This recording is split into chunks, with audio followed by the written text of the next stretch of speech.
Okay, so recording in process is on. So, hi Julia, welcome to Hey, our chat. Nice to see you. And this is Naoto. nice to meet you. Nice to meet you.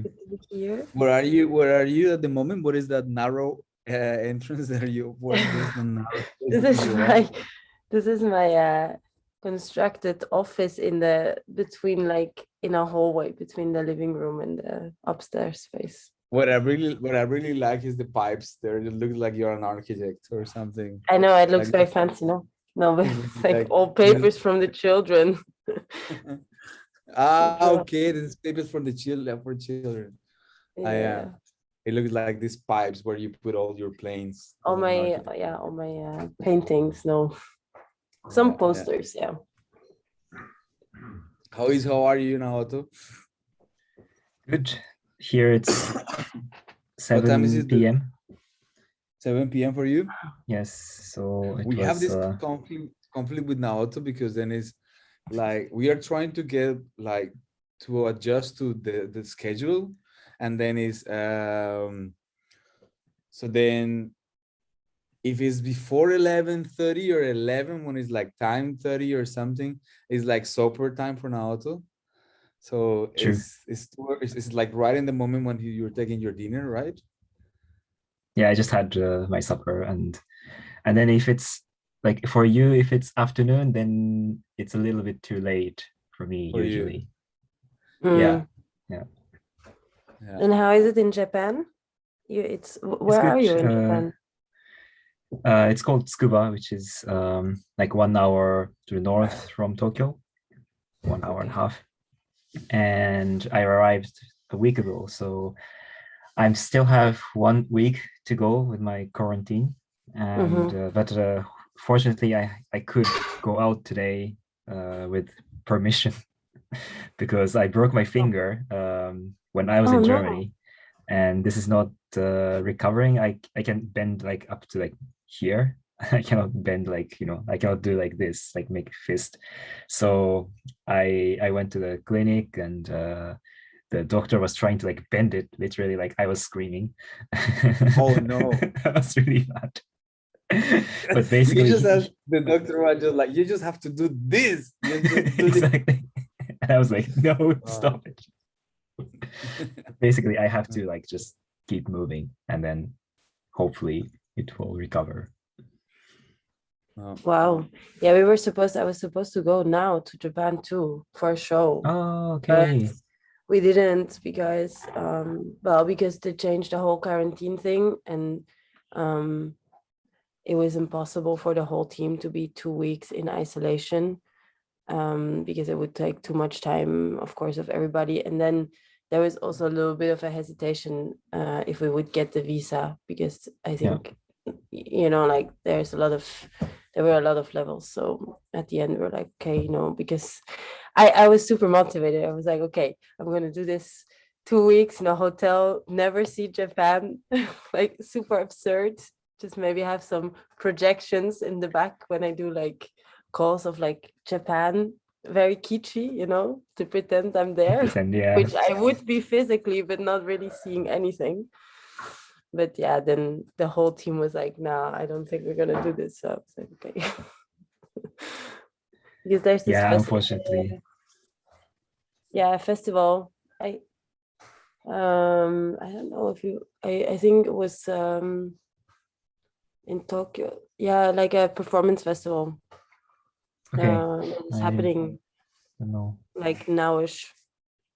Actually, I should check Yeah. because that sounds really relevant. Do you actually have like are connected with what is going on in Japan with performing arts? Or Me, like not so digital, much. not even, yeah, no? But next week I'm going to dance studio to dance. There's I mean there's place where they do, well, it's not just contact improvisation, but like things around like somatic releasing techniques, which is not so common in Japan. I think it's more like, if people talk about dance, it's ballet or or like classical style in Japan, but there are very few people who's doing like contemporary, like more like releasing. And one of the studios is it's not so far from here, like maybe 30 minutes. Oh, actually 1 hour. I have to go to Tokyo, and that's they are good friends. And when I come to Japan, I try to visit them.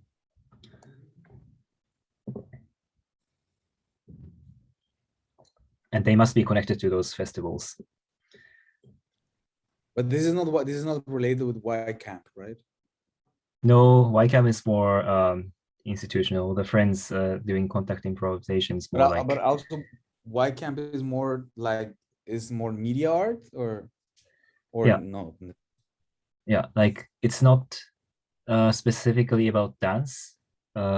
Julia, I don't know if you know YCAM, but it's located in Yamaguchi, which is like on the other side of the island, on the west. And they do media art and performing arts in general, not just dance, but like theater plays. But like always, they try to work with digital, like motion tracking or VR, especially like this pandemic time. They're investing a lot in like remote collaboration with motion tracking and how to like do creation together while they're in distance. And this is outside? No. What do you mean by Oh, outside? It's not the sorry, it's not in the public space. It's like in theaters. This festival that you're talking about, or it's like I know it's an institution more like. okay. Yeah. I found the info. So the place where we were supposed to show is in Tokyo, and I think it's going on already since like a week. And it's called Dance New Air Tokyo. Ah, okay. Yeah, I kind of know the people. I mean, like briefly met some time ago. Yeah. They do it So like a biannually or like, or maybe like a yeah, like exactly. every 3 years. Every 2 years. That's a little bit the thing, and that's also why we really try to go, because next year it's not going to happen. And but I see it's ending today. Ah, It okay. started already in October, yeah. So, but anyways, And it's interesting. what were you going to work with there in Japan? I have a project with a Japanese choreographer who lives in Amsterdam already since quite some like we worked together already since 3.5 years. And we did this project that was really about kind of unlearning dance or the conformity of dance to approach differently other physicalities and to understand like a different way of connecting or relating. And then this practice that was in the beginning really more like a practice and an idea of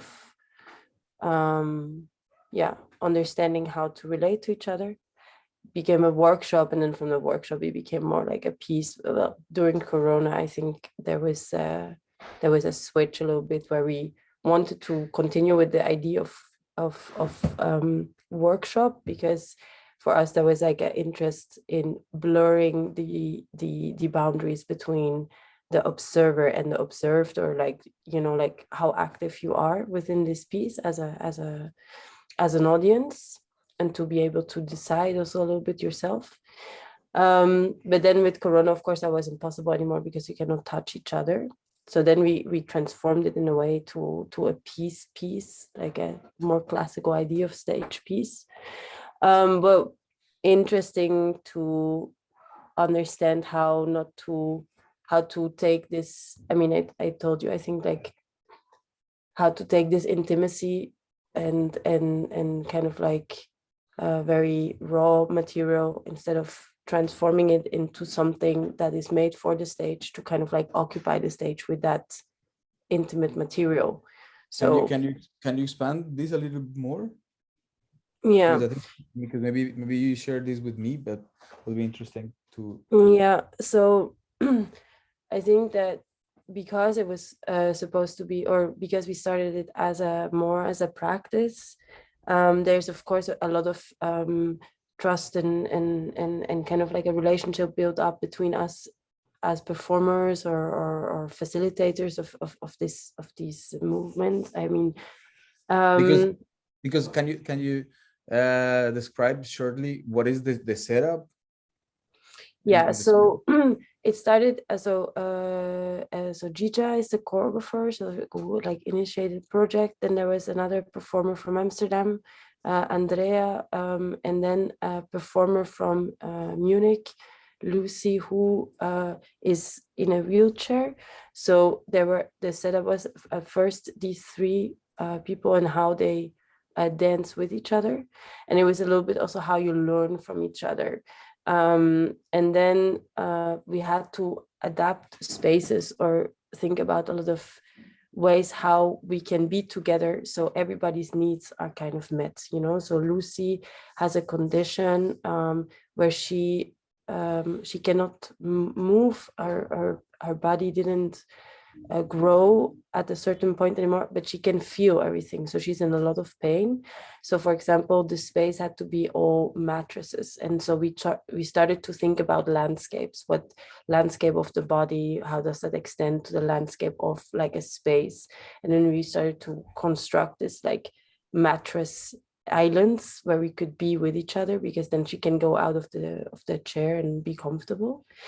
And then from that, also we call it like the principle of giving and receiving. So it's always this motion of understanding. Okay, I give something, and then I receive something within this exchange, and also a lot of not centralizing the focus on the most fragile body, but understanding that each body has their own fragilities and their own needs, and to just kind of try to equal, like look at in a more like a horizontal way, to see, okay, everybody can be a giver and everybody can be a receiver at a certain point, and how does the flexibility of these roles kind of like influence the relation we create to the other, and how we you know, then engage. And so for example, Lucy, she really wanted to explore the physicality of twerking. So then together we kind of try to understand how do we have to be the extension of her so she can twerk. So we, you know, like what is the position we have to put her in, how we have to help her, support. And then this became very transparent in a way, because we always say, like, can you help me this? Can you hold my leg here? Can you do this? Can you do that?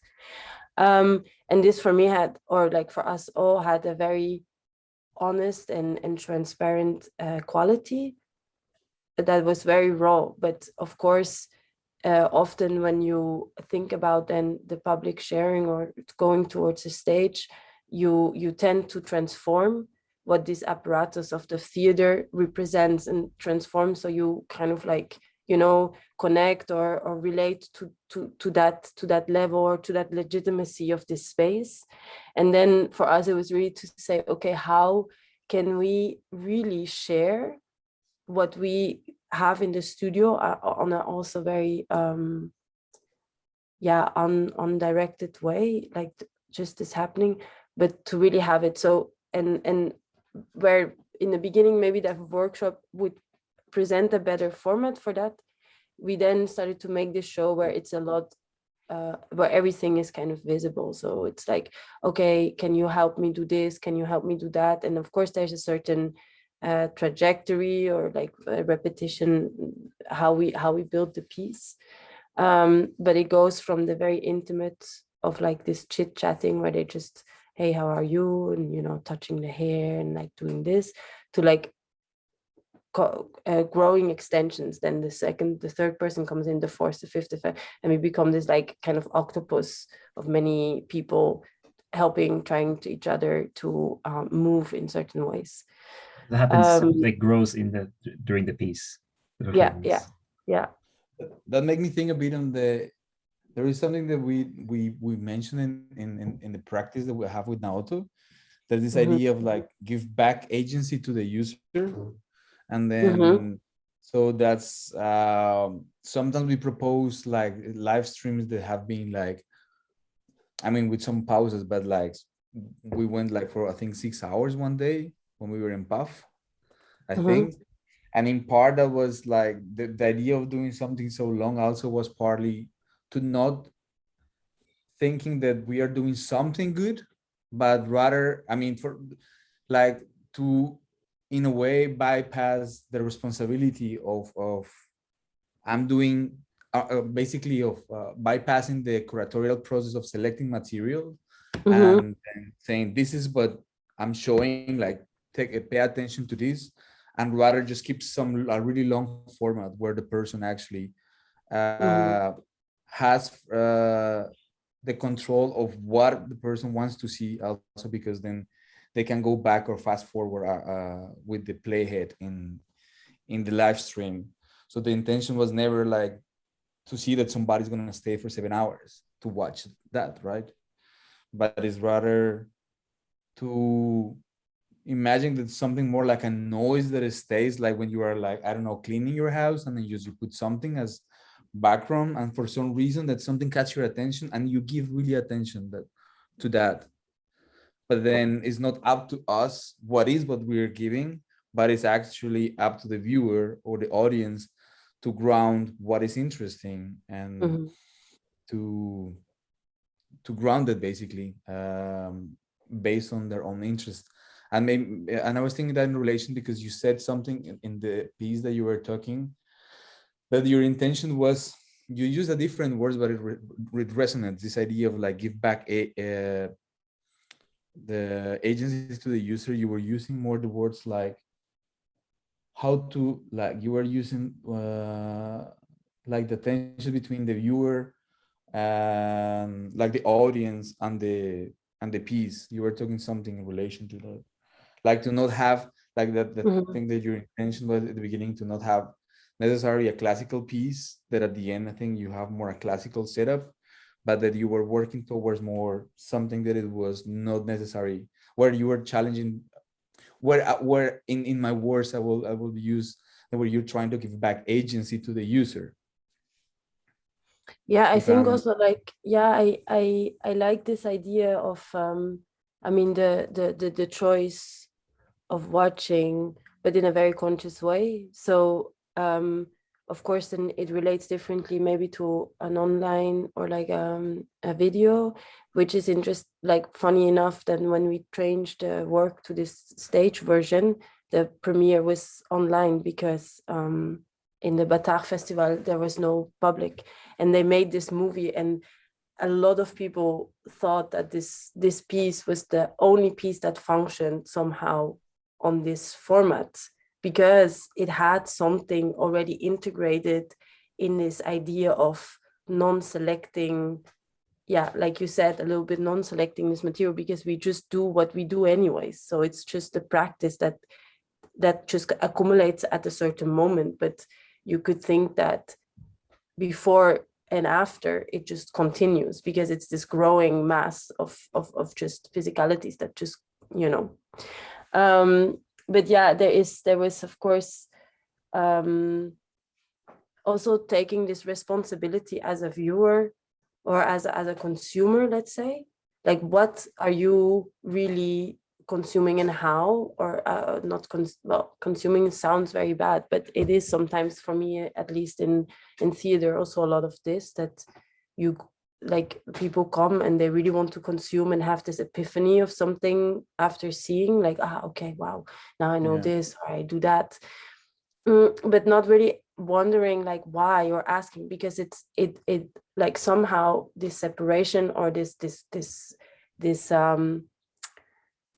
again, this apparatus of the theater pretends some kind of ultimate truth or something. For me, like sometimes really, like I feel when I speak with people, they look at it and this is it, when there's a piece about some theme, and I'm like, it's very interesting how very little the format or the formulation or the framing of the subjects that are elaborated within the stage are questioned. Why is it with dance, or why with like as if that would be taken often a little bit for granted.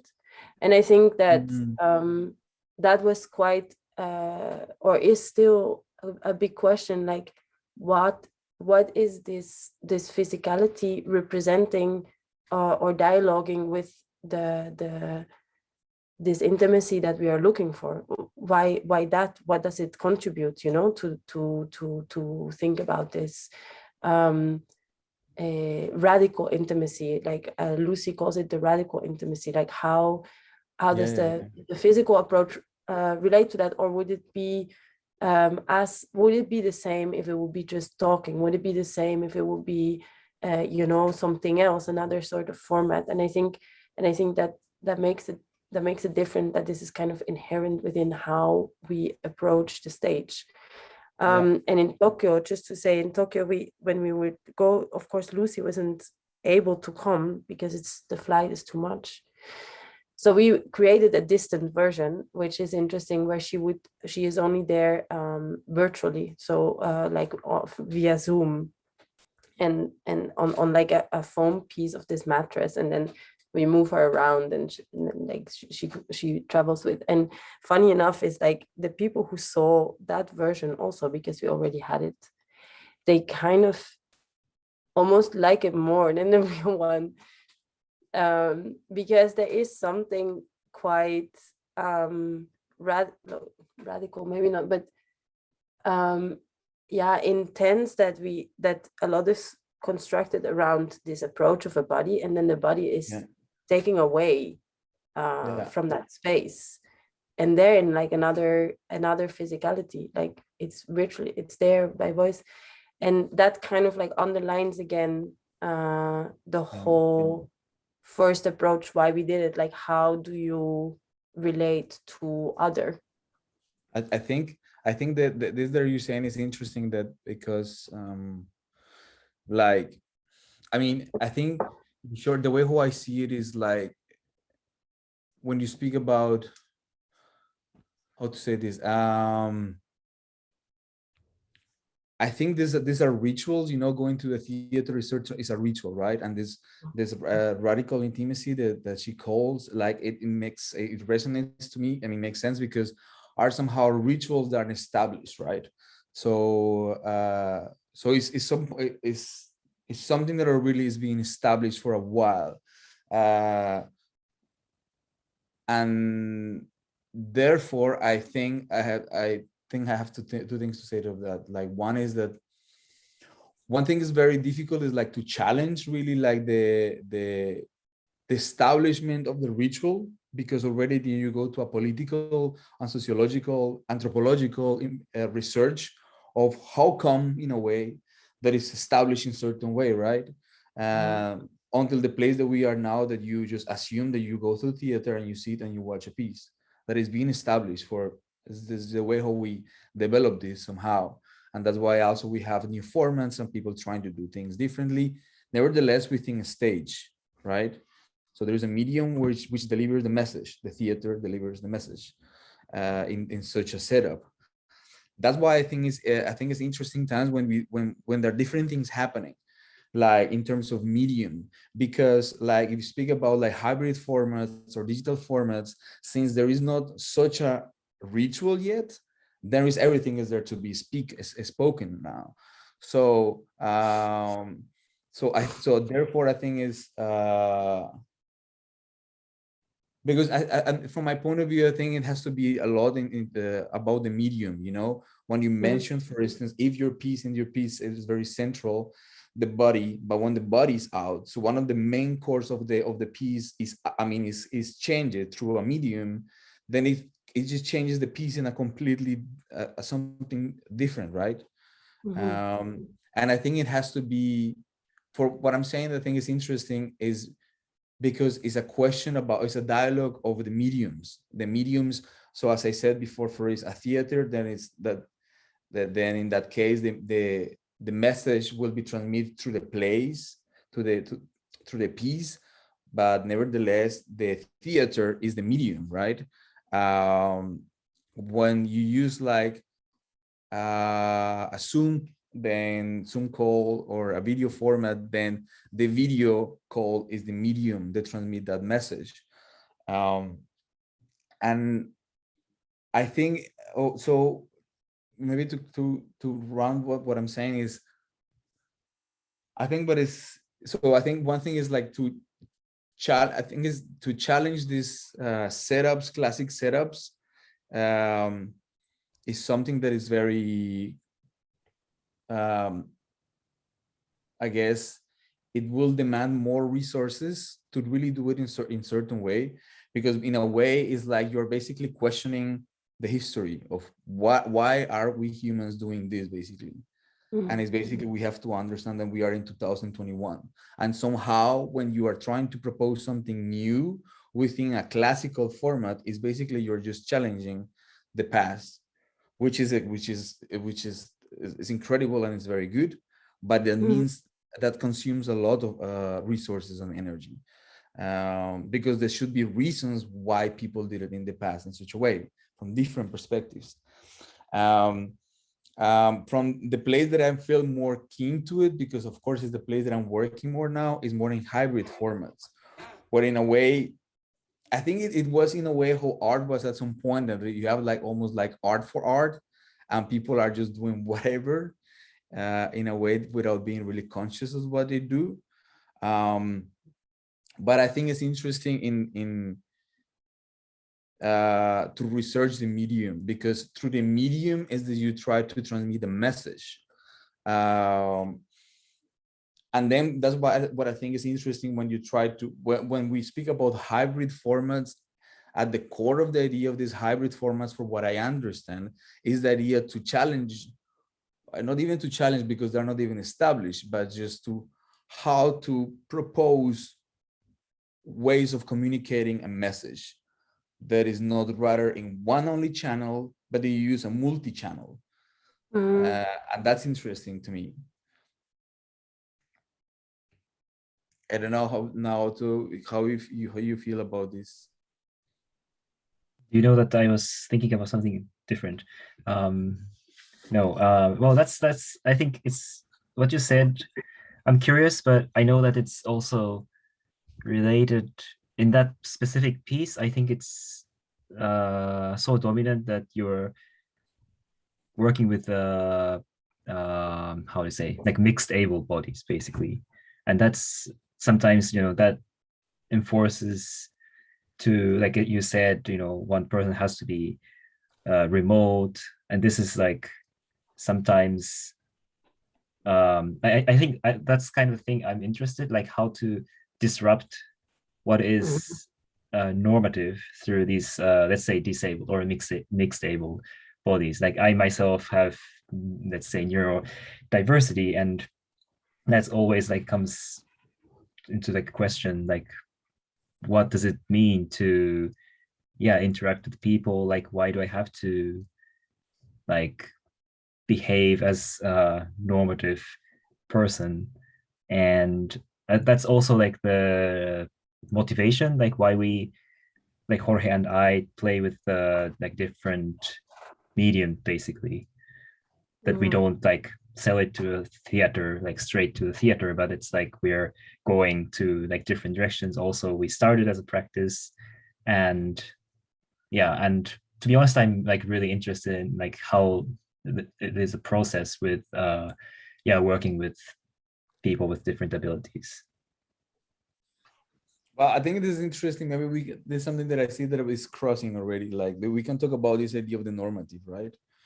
That because when I saw also Julia the last time, you were saying that somehow, if I remember correct, you were speaking about not conformative practices or something like this. You're speaking something, and so can you maybe introduce us a bit of this idea for the people who are watching this? Yeah, I think you brought up a very interesting word that I have used a lot also like now in the past is this disruption. And I think it's very important or interesting, and not so much in a negative way or like in a aggressive way or something. This disruption of, you know, decentralizing certain things. And yesterday I was talking to an artist, and he was using this word or this term gravity pull, which I didn't know. I don't know if it's like a general, I mean, a term, but this idea of that it's like this, we go to something like it pulls towards this, and often let's say it's going to the subject. It's the subject, it's in the center, and we have this gravity pull to something. And for him, for example, he said that dance is like the spectrum that is open. So it's not or like the aim would be to use dance in an idea that it's an open spectrum, so it doesn't have this, but it's basically kind of going like when, you know, when it goes through the prisma, and then you have like this light. And could you relate a bit this idea to have you heard of this idea of this sentence of like the medium is the message? Have you heard of it before? I Like, think so, yeah, but just maybe in short, like that, because that's something that is very core for us in a way, like the exploration not of the content but of the medium itself.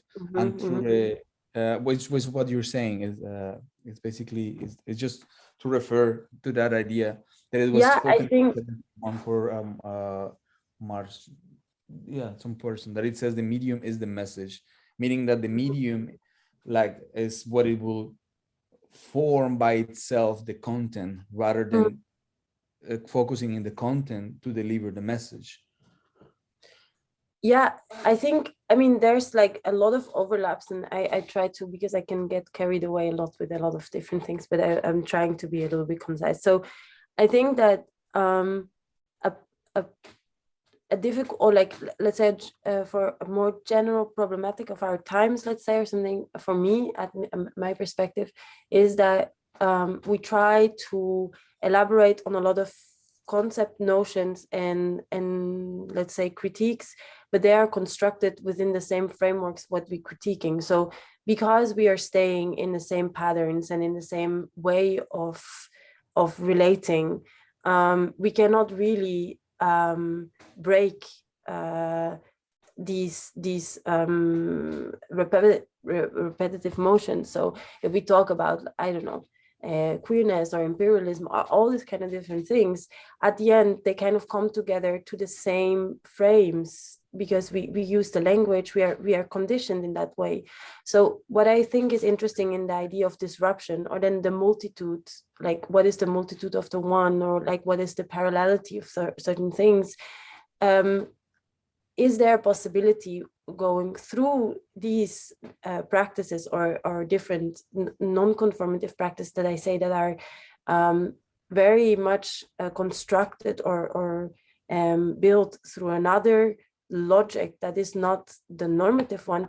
Would that give the possibility to really kind of more move within a spheric idea instead of like a directional one? Because this is also what we discussed yesterday about the dance. So it's more like, what if you take out this idea of progress that is like this very neoliberal idea, like we progress, we go like this direction?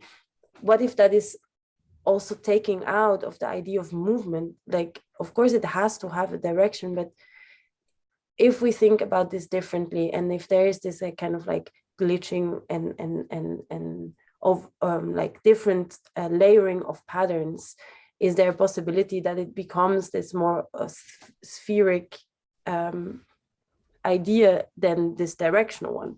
So it's a little, I don't know if I explained it right, but for me, I guess the non-conformative practices are, for me, the ones that search, or that's kind of like sit within the discomfort of stuff, of things, and that means also the things we don't know.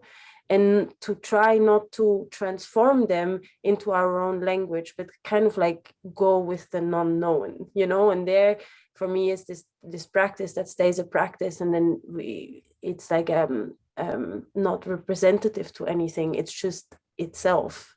And that becomes a little bit, yeah, for me, a more interesting way of thinking about how also to engage with art or the things, because yeah, the switch of going to the representative is, I think, is a very difficult. I would like to get away from that, I guess.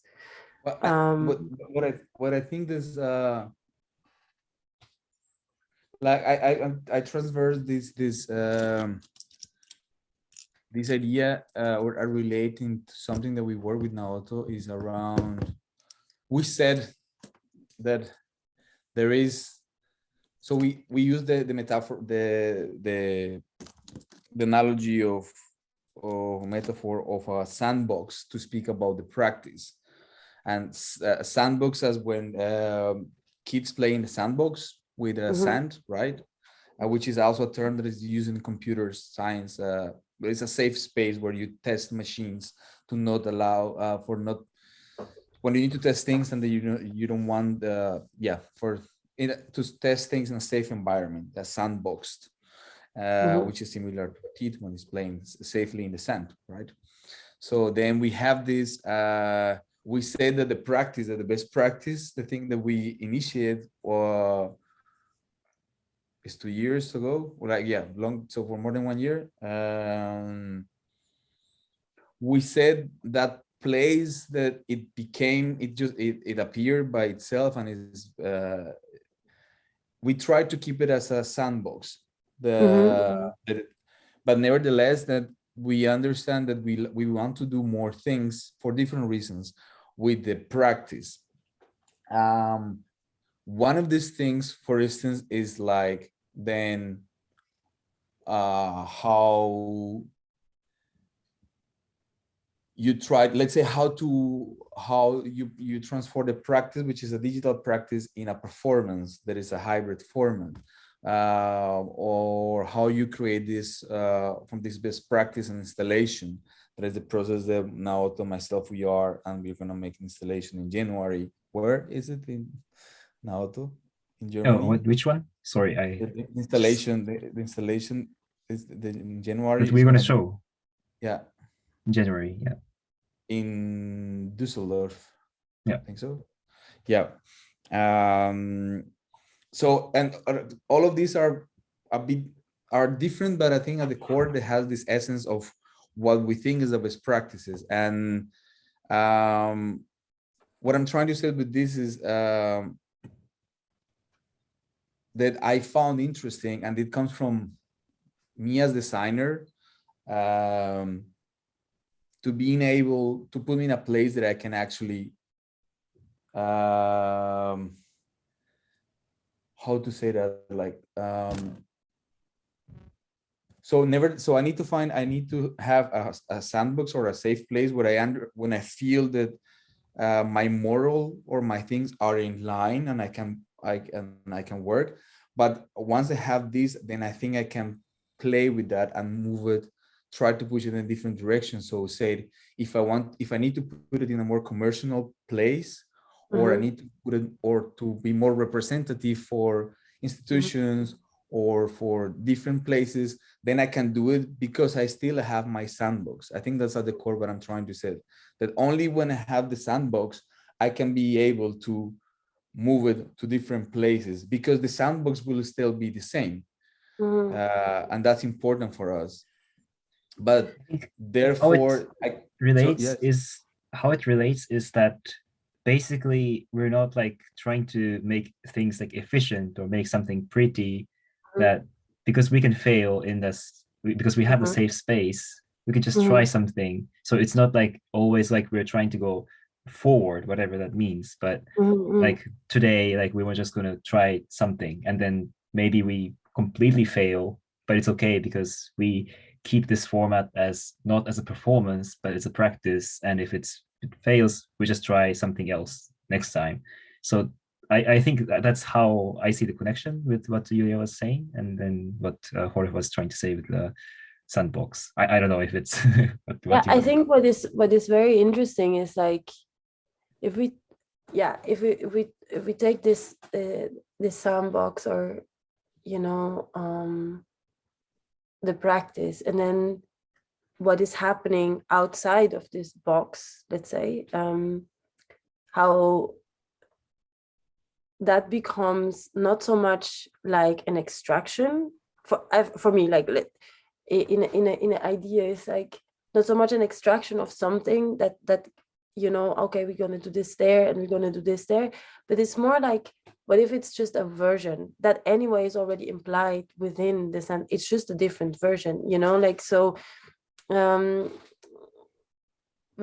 worked with a performer once on this the multiple versions of the self, and then we had this discussion of like, is there a 0%, like the fixed point, and then from there's the different versions, but because we always somehow need this one point de repère, like how do you say, a point to relate to, like the ground zero from which we fan out or something. And I don't think so. I don't think that there's one, like, you always multiple, only out of this, and sometimes you can highlight one more than the other, or like like sometimes I'm more mother than I'm artist or whatever, but they're all authentic. So that in the practice, I think what is interesting is to say, okay, what if from that practice that is there and that is just going, and then there's this sandbox, how does this can become versions of itself that are already implied within what it is. It just more like highlights it a little bit more, where but it's not a transformation. So this is, I don't know if that's something that is interesting for you, because of course there's also the idea that you could transform it to something, but I like this idea that you can occupy in a way formats like the theater, the museum, by and really reallocating that idea of making something for it, or like an object or a design that again has this motion of like going to one point, but just using all these frames and this, but then just approaching it through like a different version of something that is already multiple. So I don't know, I mean, if that makes sense, but for me that has like a different way of approaching. And then maybe we go back to this like codes of the theater, if we can kind of like use what is already there, not so much of contesting it or like trying to transform it differently, but just kind of like occupy, in a sense, given formats, but then approaching them from a very different perspective. Could then these practices take place also in their authenticity, instead of transforming towards that frame? Yeah, I see. I mean, that's probably like we're gonna challenge, like as we haven't started, we still like brainstorming what will be the installation for this exhibition in January. And I think that's like, we will come back to this question again and again, because we're not probably like, I don't know what Jorge thinks, but I think what we're like in line, that it's not that we try to show something as an installation. I mean, it will be an installation, but it's also the best installation. Something best installation. Best Sure. installation. This is part also with this is very funny. Like, people in the impulse dance have a lot of problem with this name of the best practice in contemporary dance. They really have problems with that. They came to us like, how come? The people really have this like problem. Like in other frameworks, like in more visual arts, people will be or curious or something, but they won't open their eyes. I remember in Vienna, people were opening their eyes like, yeah, like, tell me why is the best practice, like, That's very funny. Always to like. Yeah, I think I'm interested in not only now, but I have this framework that I think I shared like maybe with the two of you, like since maybe 5 years ago. That was called designing art. That is, I think I showed it to you also briefly. And the idea of designing art is something that it was when I started working with technology and cross with design. And it's something that I think we will apply in the installation. This idea of the idea behind designing art in short is like how to apply design methodologies in art products or art productions, and in order to make them efficient. Yeah.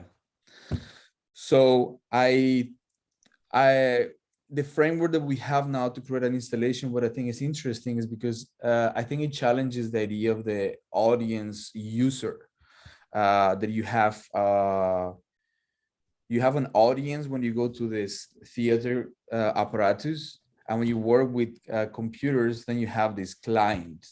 That, I mean, literally in programming is client, which is an user, somebody who uses the interface, right? So although the two are quite different because the nature of both interfaces, because the theater also is an interface, are different, then I think or what we are slowly talking, and I think that we are trying to do in somehow is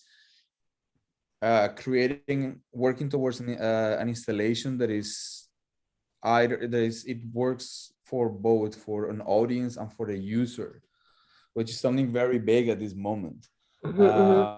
But I liked also, I was mentioning designing art because it's something that I have been working in the last 5 years, like working in design that is client based. When you work to please a client, when you have a clear objective and you have a target group and you know what you're doing because there's somewhat an economical clear target in your doing in designing and solving a problem. These are the core of designing.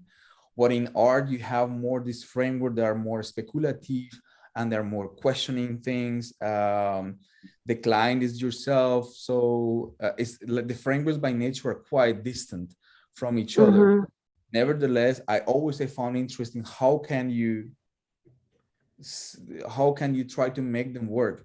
And I'm mentioning this because I think I failed trying to, in the last time that I was speaking, when I was here speaking, I was just trying to say that I found interesting to put myself, let's say, in a commercial aspect, let's say, to create a piece and go and say this is a product. I have no problem to speak from the capitalistic point of view of my piece as a product.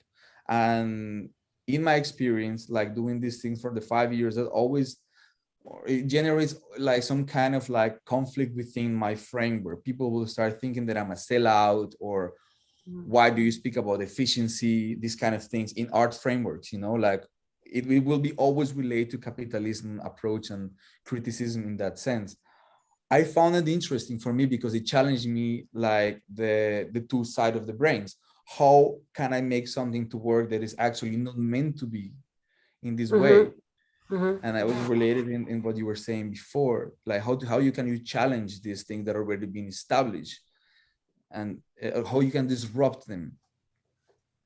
Just to add, like what I see as like designing, or like how you said about making something efficient, is not to, okay, so it's not that we make best installation, like not like to make it productive, but to facilitate, let's say, how audience user interacts with it. And like, because we need this kind of iteration with the people, with the users, with the audience as artists, and this process is pretty much the design process. So that's where we want to facilitate. And once we have it, like we can do more practice research in order to make the installation. But it's not that we try to make something that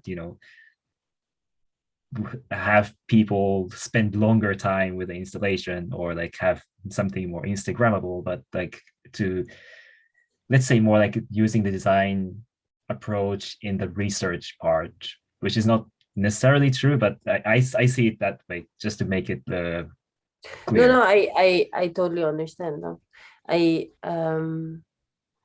also think like, I mean, I like this idea of, anyways, in general, also to, you know, apply, and this for me goes a little bit in the same direction, applying methodologies or like methods to things that, you know, normally we would say, you cannot do, like, who cares, you know, who says like art is extremely capitalistic. It's just how nobody dares to talk about it. And that's why I think it's very funny, this like best practice, because nobody dares to say, and it's not because we live by a value system that who decided that, you know, it's just like a super Western central value system that was put in place. But if you challenge that by saying, well, we are doing the best practice, it doesn't mean that it's the best. It's just, you actually, how I read it is more, it's the best for what it is, for itself, you know, it's the best way for what it can be.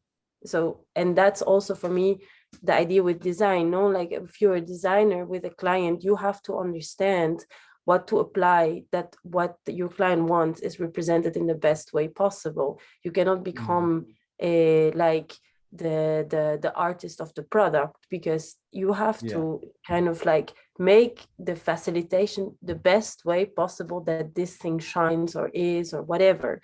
And there you don't, in a way, erase, or like, that's what I thought the other day, because we talked about I talked with a graphic designer about this, like like there's this switching also where a lot of designers become kind of like auto designing, so it becomes more like a design research or you know, design artist than designer, graphic designer or something. Like, it's difficult or like this to see this difference. Or I never thought about it. And then I thought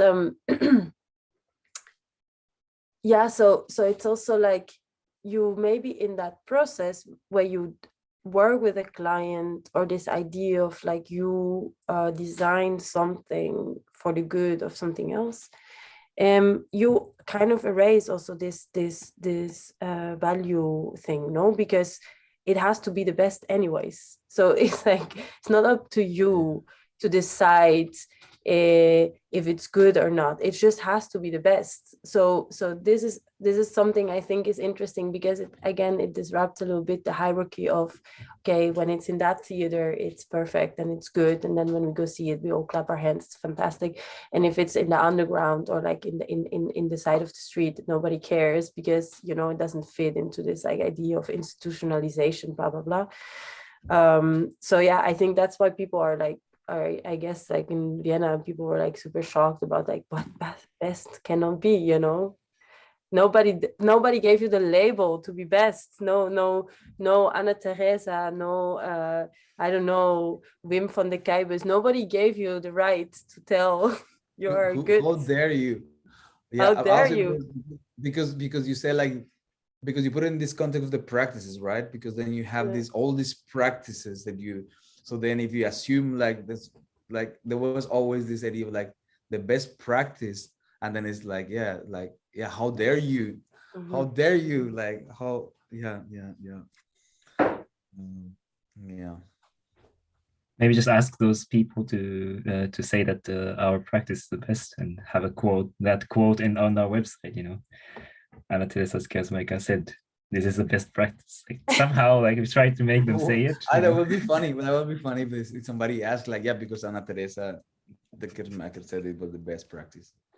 Yeah, it's just like, you know, it would be fun. I mean, this is also then, of course, that becomes, but that for me is also playing exactly with that, you know, like, okay, because I think it was like last week or something, I had a class in the master about, I don't know, it was also about something digital bodies, and the teacher was talking about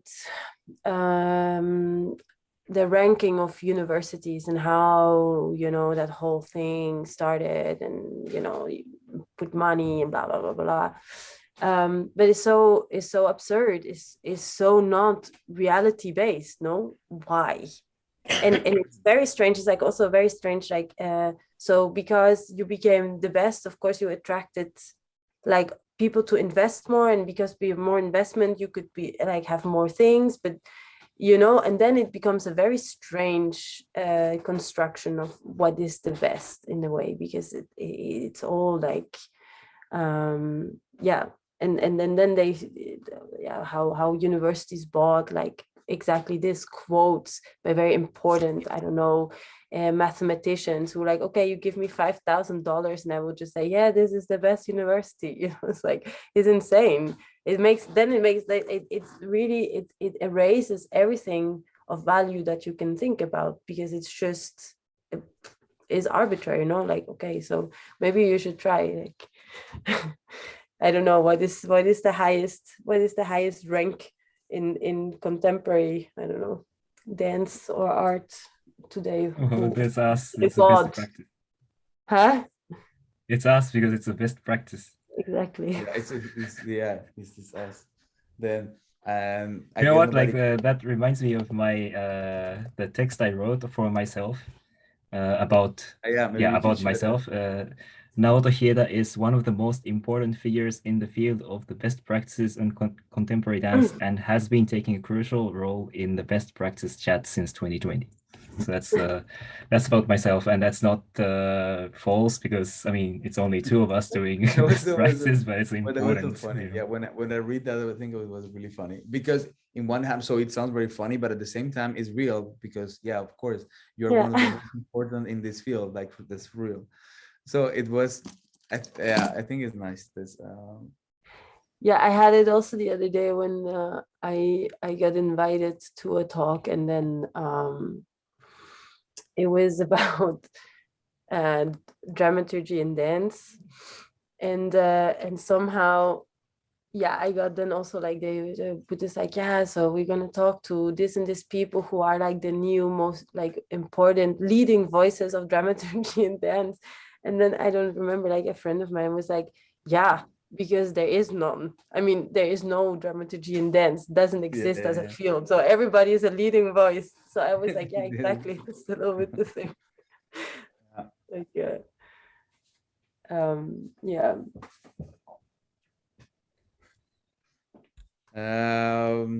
Okay, so I think I don't know if maybe that is a good time to close. Now is 1 hour. We don't want to take more time from you, Julia.